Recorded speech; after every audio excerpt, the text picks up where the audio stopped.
Welcome to the first episode of my new show, Everything I Know About Things I Know Nothing About. See, this is where I'm going to explore something I'm not all that familiar with and say everything that I know about it, whether it's correct or incorrect.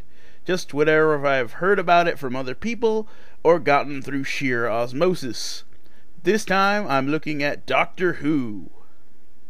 Doctor Who is a British sci-fi TV show that started in the 60s and is still on today. Now, anyone who knows me or has seen my YouTube channel knows that I make no attempt to hide that I am a huge geek. But despite this, I've never actually seen a single episode of Doctor Who.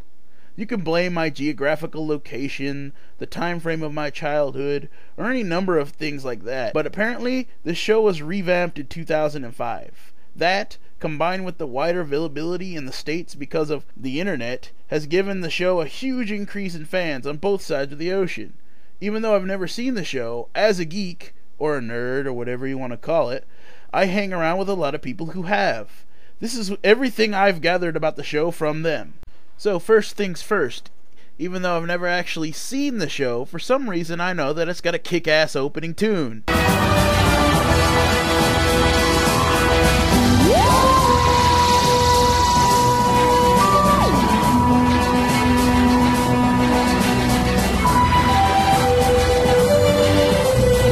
Yeah, sounds like I stepped into the Beyond section of the Bed Bath & Beyond. So there's these dudes called the Time Kings, or the Time Dudes, or something like that. A group of really old, inexplicably British aliens. Basically, they're just like the Watchers from the Marvel Universe, or the Guardians from the DC Universe, or a bunch of other people from a bunch of other shows. Their job is to observe all of time and, I guess, write it down. I'm not sure why they're watching, but they apparently have a strict look, don't touch rule when it comes to time. They've also apparently been watching time since almost the beginning, and can see the future. Which raises the question of why would you keep watching something if you know how it ends? I don't know. Maybe all of space and time is like their Return of the Jedi or something. So then one of the Time Dudes gets bored and is like, we watch all this crazy crap. Why don't we actually go out there and have some adventures of our own? I guess everything you would expect, this guy is not called Doctor Who. The fandom has been very adamant at pointing this out to me. He is just called Doctor. I guess because he was one for the Time Dudes, and he never decided to think of a better alias. I'm gonna assume it happened in the first episode like this. Hey, who are you? Me? I'm a doctor. Doctor Who. So Doctor travels through time in this thing called the TARDIS. It looks kind of like Bill and Ted's telephone booth, except much more British. Somehow I know that TARDIS stands for Time and Relative Dimension in Space. Probably because when I first heard it was called the TARDIS, I looked it up to see if it wasn't a prank someone was trying to pull on me. I'm still not sure it wasn't. So while Doctor's having his wacky adventures in time and space, he usually takes someone with him. This person is usually a sexy, inexplicably British human woman, but there has been a few exceptions. Now when I said this doctor guy has adventures, I actually have no idea what that actually means.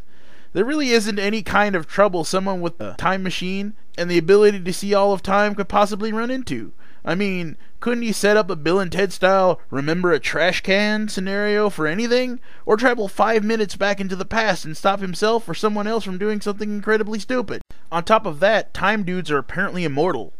Yeah, if you've ever heard a fan say something like, my favorite Doctor is 8th, and you are like, what the hell are they talking about? Isn't it the same guy? Why is there 10 of them? It's because whenever a Time Dude dies, he doesn't actually die. Their face and personality just gets shuffled around a bit. They did this originally so they could cast a new actor to play the same character.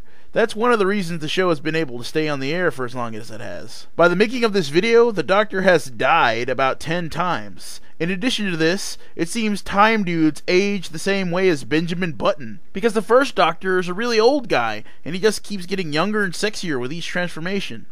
So even though we've established that with a time machine, a view of all time, and immortality, there really shouldn't be anything that can threaten this guy. But it's a TV show, and it needs some semblance of tension, so the bad guys of the show are this race of robot trash cans called Daleks. Daleks are straight up Saturday morning cartoon style mustache twizzling villains, and as far as I've heard, their only motivation is to wipe out all life in the universe. What, those things? They look like you could just kick them over. You wouldn't even need something like stairs, like the Ed 209 in RoboCop. A slightly raised street curve would be enough to stop these guys. I think I heard once that the Daleks aren't really robots, but are actually little tiny aliens inside of a robot suit like Tony Stark or something. But I think that was supposed to be a secret at first. And even if that's true, you'd think they'd figure out their suit's one huge design flaw. Despite all of this, like I said before, the show has been on a long time. So long, in fact, the actor playing Doctor right now was born after the show originally began. Doctor Who has become a cultural phenomenon in ways few other things have been. Even though I've never seen it, it deserves some props for that alone. In its homeland, the show is huge. Doctor Who has its own movies, spin-off shows, comic books, novels, merchandise, and even its own conventions. Basically, Doctor Who is to England what Star Trek is to America. Except while there's apparently many doctors, there's only one Captain Kirk. Like I said, only one.